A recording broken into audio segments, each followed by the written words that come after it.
మీ ఎలాంటి వ్యాపార ప్రకటనలకైనా వెంటనే మా ఛానల్ సంప్రదించండి. ప్రస్తుతం మనతో పాటు ప్రముఖ ఆధ్యాత్మికవేత్త దైవాజ్ఞ బ్రహ్మశ్రీ వీరాపురం సుబ్రహ్మణ్య స్వామి గారు మనతో ఉన్నారు. గురుగారితో మాట్లాడేద్దాం. నమస్కారం గురుగారు.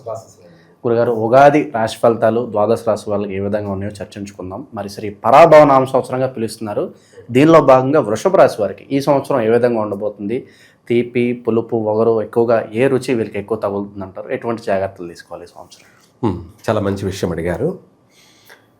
వృషభ రాశి వాళ్ళకి ఈ యొక్క నూతన సంవత్సరం పరాభవనామ సంవత్సరం, శ్రీ పరాభవనామ సంవత్సరం, శ్రీ శాలివాహన శకం, శ్రీ పరాభవనామ సంవత్సరం. ఈ యొక్క వృషభ రాశి వాళ్ళందరికీ కూడాను ఒక మాటలో చెప్పాలంటే మీరన్నట్టుగా వగరు.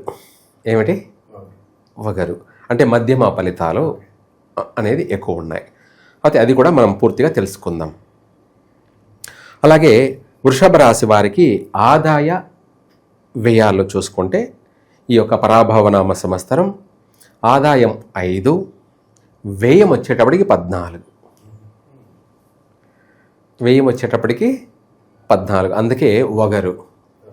అంటే అప్పులు చేయాల్సిన పరిస్థితి వస్తుందంటారా? ఆర్థిక ఇబ్బందులు ఇలాంటివన్నీ 100% సమస్యలు అయితే ఉన్నాయి. అది కూడా మనం తెలుసుకుందాం ప్రతి విషయం కూడాను. అలాగే మీరు అన్నట్టుగా ఆదాయ వ్యయంతో పాటు రాజ్యపూజ్యము అలాగే అవమానాల విషయం కూడా తెలుసుకుందాం. ఇక్కడ వచ్చేటప్పటికి రాజ్యపూజ్యము 5, అలాగే అవమానము 4. ఇక్కడ ఇది ఒకటి అనుకూలంగా ఉంది. ఇక్కడేమో మనకు ఆదాయం 5, ఖర్చు 14 అంటే నష్టం అనే దాంట్లో ఎంతవరకు ఉన్నాము అని అంటే 9 నష్టంలో ఉన్నాం.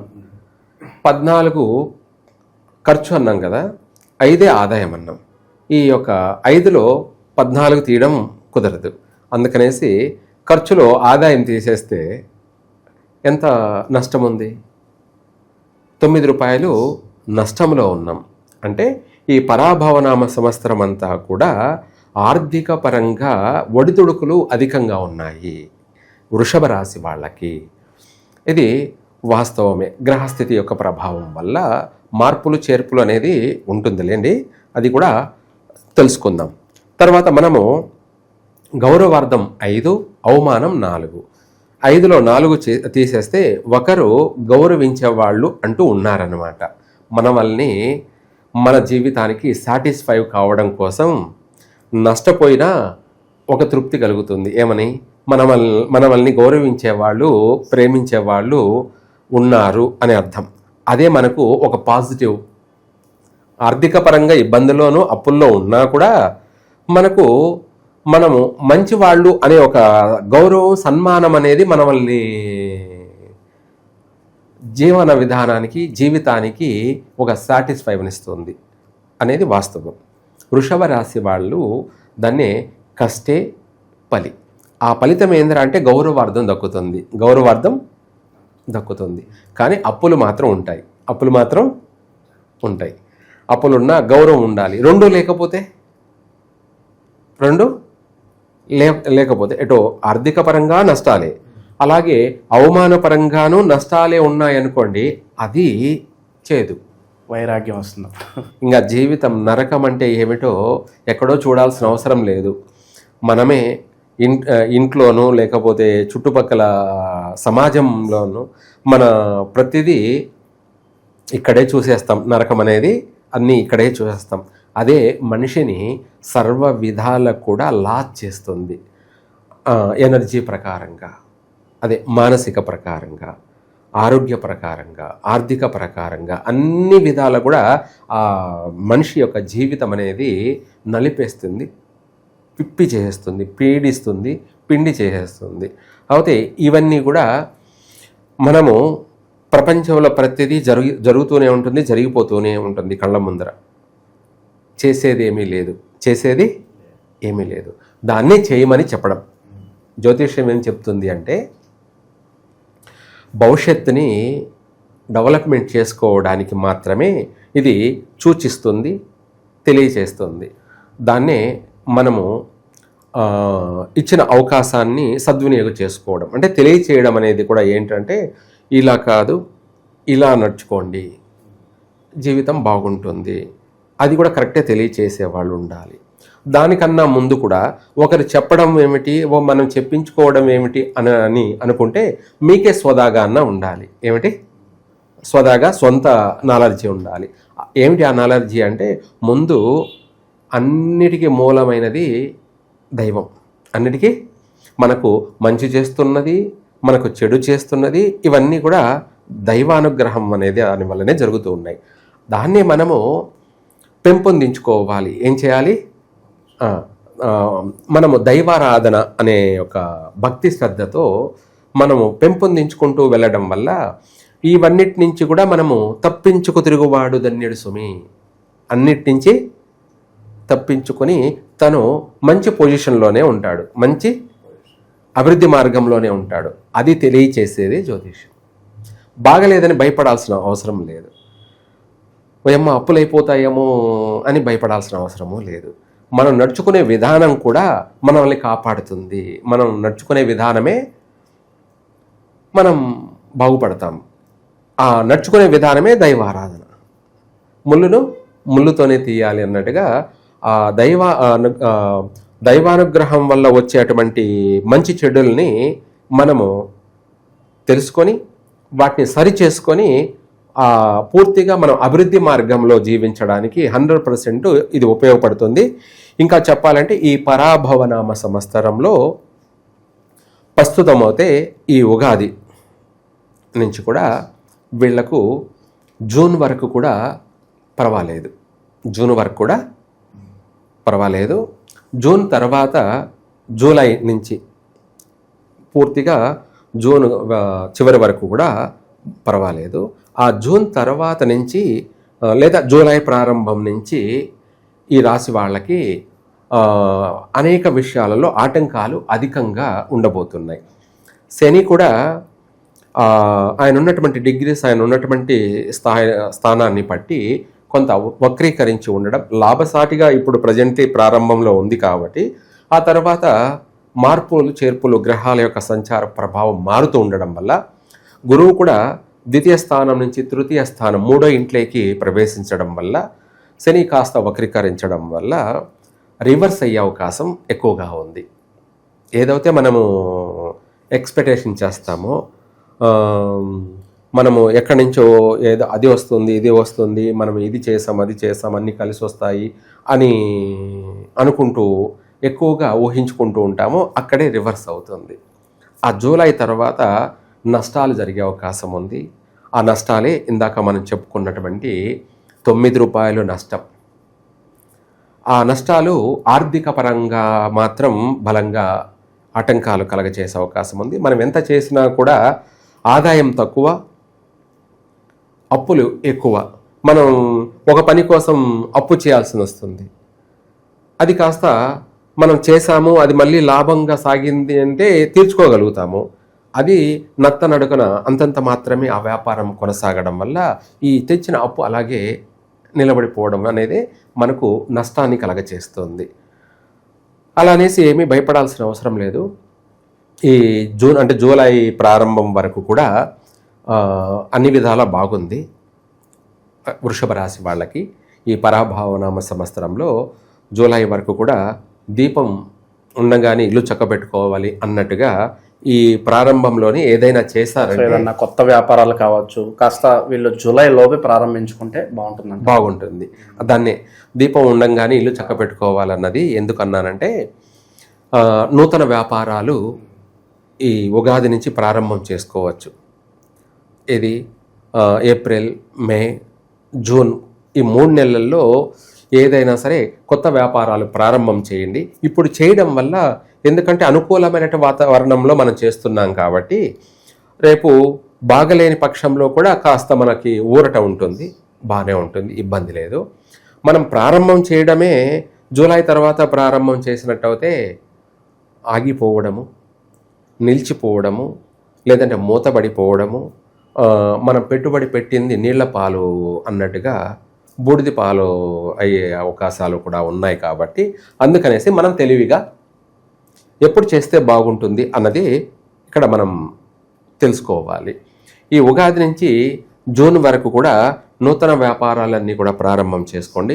చిరు వ్యాపారాలు కావచ్చు, పెద్ద పెద్ద వ్యాపారాలు కావచ్చు, ఇంకా చెప్పాలంటే మెడిసిన్, ఫార్మసీ కంపెనీలు కావచ్చు, కెమికల్ కంపెనీలు కావచ్చు, ఏదైనా సరే అన్ని రంగాల వారికి కూడా ఈ జూన్ లోపల ప్రారంభం చేసే వాళ్ళకి లైఫ్ లాంగ్ కలిసి వస్తుంది, అభివృద్ధి మార్గంలోనే ఉంటుంది. తర్వాత మనకు ఆ గ్రహస్థితి వల్ల కొద్ది రోజులు ఆర్థిక పరంగా మెల్లగా కొనసాగినప్పటికీ కూడా పెద్ద నష్టం ఉండదు. ఇది సత్యం. ఈ యొక్క వృషభ రాశి వాళ్ళకి ఈ యొక్క ఉగాది ప్రారంభం అంతా కూడా 3 పూలు 6 కాయల్లా కొనసాగే అవకాశం అధికంగా ఉన్నాయి. కాబట్టి ఈ విషయాల్లోనే కాకుండా వివాహ ప్రయత్నాల్లో కూడా నెరవేరుతుంది.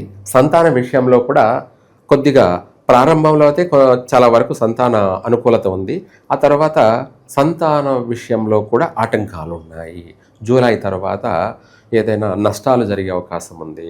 గర్భవతులుగా ఉన్నటువంటి వాళ్ళు చాలా జాగ్రత్తగా వాళ్ళు తినేటువంటి ఫుడ్ కావచ్చు, లేదంటే వాళ్ళు నడుచుకునే విధానం కావచ్చు, వీటిలో కొన్ని జాగ్రత్తలు పాటించి, ఇంకా దానికన్నా ముందుగా కూడా చెప్పాలంటే ఈ యొక్క వృషభ రాశి వాళ్ళు శివాలయంలో శివారాధన ఎక్కువగా చేయాలి. వీళ్ళు అందరూ కూడా ఈ సంవత్సరము శివారాధన వల్లనే వీళ్ళకు కలిసి వస్తుంది వృషభ రాశి వాళ్ళకి. అదే కాకుండా సంతాన విషయంలో అబార్షన్లు, నష్టాలు కాస్త జరిగే అవకాశం ఉంది. కాబట్టి అటువంటి వాళ్ళకి శివాలయంలో ధ్వజస్తంభం దగ్గర వీలైనంత వరకు నువ్వుల నూనె, కొబ్బరి నూనె, ఆముదము, ఏమిటి నువ్వుల నూనె, కొబ్బరి నూనె, ఆముదము 3 కూడా లేదు. అది కాకపోతే ఒట్టి కొబ్బరి నూనె అయినా చాలు. కొబ్బరి నూనెతోటి అందులో ఎరుపు వస్త్రం వేసి, ఎర్ర ఒత్తి వేసి దీపారాధన చేసి ప్రదక్షిణ చేసుకున్నట్టయితే వాళ్లకు ఆ యొక్క సంతాన దోషాలు వైదొలిగిపోయి నష్టం జరగకుండా, అంటే గర్భస్రావం, అబార్షన్ లాంటి సమస్యలు రాకుండా తప్పకుండా పుత్ర సంతాన ప్రాప్తి కలిగే అవకాశం ఉంది. నష్టపోకుండా ఆరోగ్యపరమైనటువంటి సమస్యలు తలెత్తే అవకాశం ఉంది. అలాగే ఆ సంతాన నష్టాలు జరిగే అవకాశం ఉంది. కాబట్టి జూలై తరువాత అటువంటి వాళ్ళకి కూడా ఈ సమస్య పరిష్కారం మార్గం అనేది మనం ఇలా చేసినట్టు అయితే నష్టం లేకుండా, ఆటంకాలు లేకుండా చక్కగా మంచి సంతాన భాగ్యం కలుగుతుంది. ఆ సంతానం కూడా కలిగిన తర్వాత కూడా ఎటువంటి ఇబ్బందులు, నష్టాలు లేకుండా చక్కగా ఆ సంతానం వృద్ధి చెందుతుంది. ఇది వృషభ రాశి వాళ్ళు ఈ యొక్క జూలై తర్వాత చేయాల్సినటువంటి విషయాలు. తర్వాత ఇంకా కూడాను ఈ యొక్క వృషభ రాశి వాళ్ళకి ఇప్పుడైతే వాహన సౌఖ్యం ఉంది, వాహన యోగం ఉంది. అలాగే ఈ ప్రారంభంలో వాహనాలు కొనుక్కున్నా కూడా కలిసే వస్తుంది. తర్వాత జూలై నుంచి వాహనాలు కొనకపోవడం చాలా మంచిది. లేదు వాహనాలు కొన్నారనుకోండి, వాహన ప్రమాదాలు జరగడమే కాకుండా ఆ వాహనాల వల్ల అధిక నష్టం జరిగే అవకాశం ఉంది. ఆ వాహనాల వల్ల అవి యాక్సిడెంట్లకు గురి కావడము, రిపేర్లు, మరమ్మతులు అని నిలిచిపోవడము, ఇవే కాకుండా యాక్సిడెంట్ల వల్ల అవతల వాళ్ళకి ప్రమాదాలు, ప్రాణ నష్టాలు జరగడం వల్ల కూడా వీటికి నష్టం జరగడము, ఆటంకం ఆగిపోవడము, ఇటువంటి సమస్యలు అధికంగా ఉన్నాయి. అందువల్ల జూలై తర్వాత ఎవరైనా సరే వాహనాలు కొనవద్దు. ఒకవేళ పర్సనల్గా కొనుక్కోవాలన్నా, లేదంటే వ్యాపారపరంగా కొనుక్కోవాలన్నా ఈ ప్రారంభంలో కొనుక్కోండి, కలిసి వస్తుంది. ఇదే కాకుండా మీరు ప్రయాణాలు చేసే విషయాల్లో కూడా జాగ్రత్తగా ఉండండి. ఆ జాగ్రత్తే మిమ్మల్ని కాపాడుతుంది. లేదంటే ఆ ప్రమాదాలకి గురి అయ్యే అవకాశం ఉంది. ఈ జూలై తర్వాత అధికమైనటువంటి ప్రమాదాలకు గురి అయ్యే అవకాశం ఉంది. ఇంకా కూడా ప్రాణ నష్టాలు కూడా కలిగే అవకాశాలు ఉన్నాయి. అలాగే వీళ్ళకి కాకుండా కుటుంబ సభ్యులు కూడా నష్టాలు కలిగే అవకాశం ఉంది. ఈ వృషభ రాశి వారికి సూతకాలు అంటే తల్లి కానీ తండ్రి కానీ లేదంటే కుటుంబ సభ్యులు కానీ లేదా బంధువులు కానీ లేదంటే స్నేహితుల వర్గం కానీ ఇటువంటి సూతకాలలో అధికంగా పాల్గొనే అవకాశాలు కనపడుతున్నాయి. ఆ శని యొక్క ప్రభావం వల్ల ప్రమాదాలు, ప్రాణ నష్టాలు కూడా జరిగే అవకాశాలు ఉన్నాయి కాబట్టి అందువల్ల ఆ సూతకాలలో ఎక్కువగా పాల్గొనే అవకాశాలు కనపడుతున్నాయి. వాటి నుంచి తప్పించుకోవడానికే ఈ శివారాధన, ఇంకా కూడా చెప్పాలంటే వాళ్ళ స్తోమతను బట్టి మృత్యుంజయ హోమం జరిపించడం కానీ లేదంటే వాళ్ళే ఖర్చు లేకుండా వాళ్ళంతట వాళ్ళే మృత్యుంజయ జపాన్ని చేసుకోవడం కానీ లేదంటే పండితుల చేత జపాలు జరిపించుకోవడం కానీ వీటితో పాటు ఇంకా కూడా దాన ధర్మాలు అనేది ఆ సమయంలో అధికంగా దాన ధర్మాలు ఇందులో ఎవరికి చేయాలి?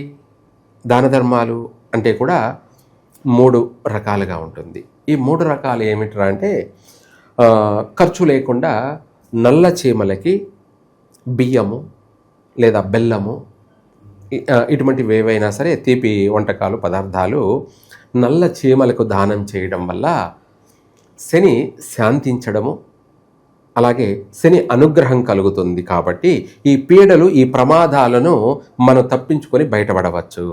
మొదటిది. రెండవది ఏమిట్రా అంటే మనం ఇందాక చెప్పినట్టుగా మృత్యుంజయ హోమము లేదా జపాలు. అది ఇంకా మూడవది ఏమిటంటే తుప్పు పట్టినటువంటి ఐరన్, ఇనుము అన్నమాట. ఇనుప వస్తువులు ఏదైనా సరే మన శరీరం నుంచి పైనుంచి కిందికి 3 సార్లు దిగదీసేసి మన శరీరానికి తగిలిస్తూ దిగదీసేసి ఇది ఆదివారం రోజు మాత్రమే చేయాలి. శనిని ఇనుమును తీసుకొని శనివారం చేయకూడదు.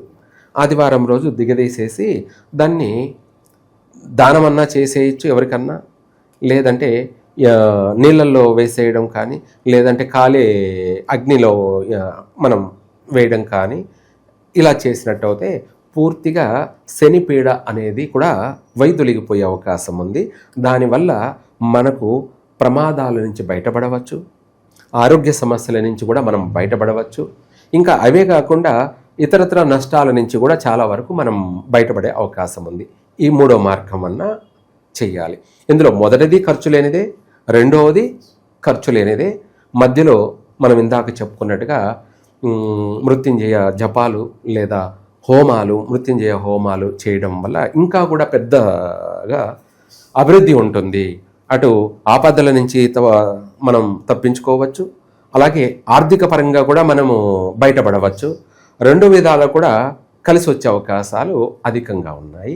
కాబట్టి వృషభ రాశి వాళ్ళు ఈ పరాభవ నామ సంవత్సరం ఈ ఉగాది నుంచి, ఉగాది ప్రారంభంలో తీగ ఉన్న ఆ తర్వాత చేదు అధికంగా ఉంది కాబట్టి దాన్ని కూడా మనము తప్పించుకు తిరుగువాడు దన్నుడు సుమి అన్నట్టుగా మనం చేసుకునేటువంటి పరిహారము, అలాగే మనం నడుచుకునే విధి విధానం మనల్ని కాపాడుతుంది.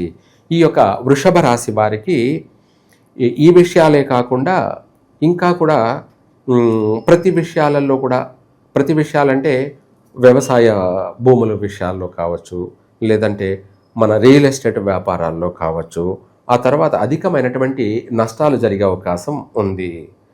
ఈ రియల్ ఎస్టేట్ వ్యాపారాలు చేసేవాళ్ళు చాలా జాగ్రత్తగా ఉండాలి. అలాగే మనకు వీటితో పాటు శుభకార్యాలు కూడా కలిసి వస్తాయి.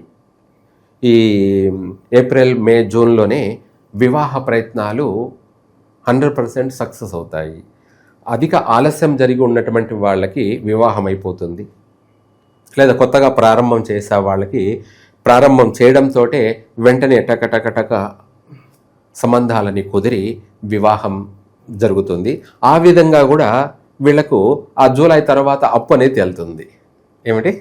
శుభకార్య మూలకంగా ఇల్లు కొనడము, లేదంటే వాహనం కొనడము, లేదంటే వివాహాలు, శుభకార్యాలు జరగడము, వీటి వల్ల కూడా ఆ తర్వాత ఏమవుతుందంటే ఈ ఖర్చు అంతా కూడా అయిపోతుంది. కాబట్టి ఆర్థిక పరంగా ఉన్నది మనం సంపాదించి పెట్టుకున్నది ఖర్చు అయిపోవడమే కాకుండా ఇంకా కొంత కాస్త అప్పు తెచ్చుకోవడం కూడా జరుగుతుంది. కాబట్టి ఆ తర్వాత మనకు అస్పష్టంగా కనపడుతుంది ఏమని, మనము అప్పులో ఉన్నాము, అదే 9 రూపాయలు. నష్టాల్లో ఉన్నాము అన్నది అక్కడ కూడా ఈ విధంగా కూడా తేలుతుంది. ఇది వాస్తవం. ఆ అప్పు అనేది కాస్త మనకి ఆ తర్వాత కొంచెం ఇబ్బందిగా అనిపిస్తుంది. ఇచ్చిన వాళ్ళు కూడా మళ్ళీ మనల్ని ప్రెజర్ చేయడం, అడగడం అనేది కూడా జరుగుతూ ఉంటుంది. ఎందుకంటే మనం అవసరం కాబట్టి అడిగాము, ఇచ్చారు, మనము చేసేసాము, మనకు కావాల్సిన ఇల్లు కొనుక్కున్నాము, మనకు కావాల్సిన వాహనం కొనుక్కున్నాము, మనకు పెళ్ళికి కావాల్సిన కార్యక్రమానికి తెచ్చుకున్నాము, పెళ్ళి అయిపోయింది, అన్ని కార్యక్రమాలు అయిపోయినాయి. కాబట్టి ఆ తర్వాత ఈ అప్పుల విషయాలు కాస్త బయటపడతాయి. అప్పుడు దాని గురించి భయపడాల్సిన అవసరం లేదు. దాన్నే మనం పరిష్కార మార్గం అనేది మనం ప్రశాంతంగా ఉంటే వాటిని మనం ప్రశాంతంగా పరిష్కరించుకోగలం. మనం ఆ ప్రశాంతంగా ఉండాలంటే ఏం చేయాలంటే దైవ దర్శనంతో ఇది సాధ్యమవుతుంది. దైవారాధన, దైవ దర్శనం ఇది ఎప్పటికైనా శాశ్వతంగా ఎవరైనా సరే నేను చెప్తేనే గుర్తు వచ్చిందని కాదు, వాళ్ళంతటా వాళ్ళకి స్వదాగా అంటే వాళ్ళల్లో ఇంట్రెస్ట్ కలిగి చేసేది వేరు. ఎవరెవరు ఎన్ని చెప్పినా కూడా అట్లా మర్చిపోవడం వేరు. అదే దీని ఒక సామెత ఉంది, ఒకరి కట్టే పుట్టగోసి కన్నా వాళ్ళంతటా వాళ్ళే కట్టుకునే పుట్టగోస గట్టిగా ఉంటుంది అన్నది సత్యం. అంటే వాళ్ళల్లో సంకల్ప బలం అనేది కలగాలి. ఎవరికి? ఈ వృషభ రాశి వాళ్ళకి. అప్పుడే 100% బాగుపడతారు. దూర ప్రయాణాలు చేసే వాళ్ళకి ఏదన్నా సూచన ఉందా గురుగారు? ఆ విషయం కూడా ఇప్పుడు ఉద్యోగ రీత్యా కావచ్చు, లేదంటే చదువుకునే దాని విషయం పరంగా చదువు రీత్యా కావచ్చు, విదేశాలకి వెళ్ళాలి అని ప్రయత్నం అయితే ఎవరైతే చేస్తారో వాళ్ళు ఇప్పుడు ప్రయత్నం చేసుకోండి. వెళ్ళాలనుకున్న వాళ్ళందరూ కూడా ఈ జూన్ లోపలే, ఈ ఉగాది నుంచి జూన్ లోపల ప్రయత్నం చేయండి. తప్పకుండా వెంటనే నెరవేరుతుంది. అక్కడికి వెళ్ళినా కూడా స్థిరపడతారు, అక్కడ రాణించగలుగుతారు, అక్కడ అభివృద్ధి చెందగలుగుతారు. అక్కడ కూడా ఏదైనా స్థిర ఆస్తులని కూడా కూడబెట్టుకోవడం, అలాగే అక్కడ కానన రాజ్యంలో కూడా వీళ్ళకంటూ ఒక బలాన్ని సేకరించుకోవడం, ఇవన్నీ కూడా సక్సెస్ అవుతారు. వీటిలో అభివృద్ధి చెందుతారు. జూలై నుంచి ప్రారంభం చేస్తే ఆటంకాలు ఎదురయ్యే అవకాశం ఉంది. మనం చేసిన ప్రయత్నం పోవాలని ఏదైతే చేస్తున్నామో, వీసా గురించి కావచ్చు, లేదంటే మన అనుకున్న ఉద్యోగ పరంగా కావచ్చు, ఆటంకాలు జరిగే అవకాశం ఉంది, ఆగిపోయే అవకాశము ఉంది. ఈ రెండు కాకుండా ఏదైనా సక్సెస్ అయింది, వెళ్ళాము అంటే కూడా అక్కడ కూడా ఇబ్బందులు ఎదుర్కోవాల్సిన పరిస్థితి వస్తుంది. ఇక్కడ ఎక్కడో ఒకట దాటుకొని వెళ్ళాం, అనుకున్న పని అయింది, వెళ్ళామని సంకలు గుద్దుకోకూడదు. అక్కడే అసలు సమస్య. మనం ఇక్కడి నుంచి అన్నిటిని దాటుకొని అక్కడికి వెళ్ళిన తర్వాత అక్కడ మనకు ఆటంకాలు అడుగడుగున ఎదురయ్యే అవకాశం ఉంది. అది పెద్ద సమస్య. మనం అక్కడికి ఏ పని మీద అయితే వెళ్ళామో అక్కడ స్థిరపడాలి, అక్కడ సక్సెస్ కావాలి, అక్కడ కూడా మనకు ప్రకృతి సహకారం అనేది కావాలి. అది అడుగడుగున ఆటంకాలు కలగచేసి నష్టాలు, లేదంటే తిరిగి మళ్ళీ రిటర్న్ రావాల్సిన పరిస్థితులు కూడా ఎదురయ్యే అవకాశం ఉంది. అందుకనేసి ఈ ప్రారంభంలో ఏ పనైనా కూడా ప్రారంభం చేసుకోవచ్చు. ఉగాది ప్రారంభంలో అన్ని విషయాలలోనూ, అన్ని రంగాలలోనూ వీళ్ళకు బాగా కలిసి వస్తుంది. ఉద్యోగం చేసుకునేటువంటి వాళ్ళందరికీ కూడా కలిసి వస్తుంది. ఆ తర్వాత అంత కలిసి రాదు, నష్టాలు ఎక్కువగా ఉన్నాయి, ఆర్థికపరమైనటువంటి ఇబ్బందులు ఎక్కువగా ఎదురయ్యే అవకాశం ఉంది. అందరికీ కూడా అప్పులన్నీ బయటపడే అవకాశము ఉంది. తర్వాత వచ్చేసి వీటితో పాటు మళ్ళీ కాస్త మానసికపరమైనటువంటి ప్రెజరు, ఒత్తిడి అధికమయ్యే అవకాశం ఉంది. అంటే చికాకులు, కోపము, ప్రతిదానికి చిన్నదానికి కూడా కోపడము, ఆవేశపడము, అలా ఆ విధంగా ఈ యొక్క వృషభ రాశి వాళ్ళకి జూలై తర్వాత ప్రతి దాంట్లోనూ ప్రతిబంధకంగాను ఆటంకాలు కలిగే అవకాశం ఉంది. కాబట్టి ప్రారంభంలోనే ఏ పనైనా సక్సెస్ మార్గం ఉంది. కాబట్టి ప్రయత్నం చేసుకోండి. రాజకీయ నాయకులకు వచ్చేటప్పటికి గౌరవార్థం బాగానే ఉంటుంది. అంటే మంచి పేరు ప్రతిష్టలు బాగానే ఉన్నాయి, ప్రజల్లో మంచి మెసేజ్ అయితే వెళుతుంది. కానీ ఆర్థిక పరంగా మాత్రం అధికంగా నష్టపోయే అవకాశాలు కనపడుతున్నాయి. రాజకీయ నాయకులు ఆర్థిక పరమైనటువంటి వ్యవహారాలలో వాళ్ళ ఉన్న పొజిషన్, వాళ్ళకున్న స్థాయిని బట్టి చూసుకుంటే భారీగా నష్టపోయే అవకాశం అయితే కనపడుతుంది. కానీ నష్టపోయినా పేరు ప్రఖ్యాతులకు మాత్రం డోకా లేదు. రాజకీయ నాయకులకు కావాల్సింది పేరే. ఏమిటి? ప్రజల్లో పేరు ఉండాలి. ఆ పేరే ఈరోజు కాకపోయినా రేపు మళ్ళీ వాళ్ళని మంచి పొజిషన్లో నిలబడుతుంది. కానీ ఇక్కడ ఆర్థిక పరంగా నష్టపోకుండా ఉండడం కూడా మనం చూసుకోవాలి, జాగ్రత్త. రాజకీయ నాయకులు ఖర్చు పెట్టాలి, కాదన్ను. ఎందుకంటే వాళ్ళ జీవితం అంతా కూడా అధిక ఖర్చే అనేది ఉంటుంది. కానీ స్థాయికి మించి నష్టపోకూడదు, దానివల్ల ఇబ్బంది పడే అవకాశం ఉంది. కాబట్టి ఆర్థిక విషయాల్లో మాత్రం చాలా జాగ్రత్తగా వ్యవహరించాలి. వీళ్ళైతే మాత్రం ఈ సంవత్సరం ఆంజనేయ హోమం జరిపించుకోవడం చాలా మంచిది. ఎవరు? రాజకీయ నాయకులు ఆంజనేయ స్వామి యొక్క దాంట్లో కూడా పంచముఖ ఆంజనేయ హోమం జరిపించడం. పంచముఖ ఆంజనేయ హోమం అంటే ఏంటంటే పవర్ఫుల్ అన్నమాట. వీళ్ళను అటు దృష్టి దోషాల నుంచి, శత్రువుల నుంచి, అలాగే ఆర్థిక పరంగాను, ఆరోగ్యపరంగాను, ప్రజా ఆకర్షణ, ఏమిటి? ప్రజా ఆకర్షణ పరంగాను, ప్రజల యొక్క మన్నన అధికంగా పొందడానికి పవర్ఫుల్గా ఉంటుంది. ఎందుకంటే ఆంజనేయ స్వామి రాముడికి పూర్తిగా సహకరించి తన భార్య అయినటువంటి సీతాదేవిని తెచ్చి ఆయనకు అప్పగిస్తూ, అలాగే మళ్ళీ వాళ్ళిద్దరిని తీసుకువెళ్ళి రాజ్యాభిషేకం అనే పట్టాభిషేకానికి పూర్తిగా ఈయన సహకరించాడు.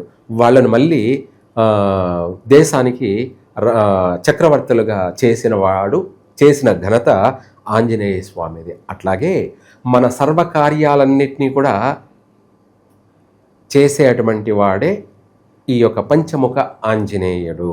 మనం పవర్ఫుల్గా లీడర్గా ఎదగాలి అంటే ఈ యొక్క పరిష్కారం అనేది వీళ్ళు చేసుకున్నట్టయితే సర్వ విధాల కూడా విజయాన్ని పొందుతారు. శత్రు వినాశనము జరుగుతుంది, విజయాన్ని వరిస్తారు, అనుకున్నది సాధిస్తారు. ఎన్ని ఉన్నా కూడా అన్నిటినీ తట్టుకొని పటాపంచలు చేస్తూ వీళ్ళ రాజకీయం ఏంటో ప్రజలలో ఒక పవర్ఫుల్ లీడర్గా ప్రూవ్ చేసుకుంటూ నిరూపించగలుగుతారు. ఇది రాజకీయ నాయకులు చేయాలి. ఓవరాల్గా వృషభ రాశి వాళ్ళందరికీ కూడా ఈ కొత్త సంవత్సరం ఏ విధంగా ఉంటుంది, ప్రతి రంగాల్లో ప్రతి విభాగంలోనూ ఎటువంటి జాగ్రత్తలు తీసుకోవాలి, మంచి విశ్లేషణ అందించారు. ధన్యవాదాలు. సర్వే జన సుఖినో భవంతు.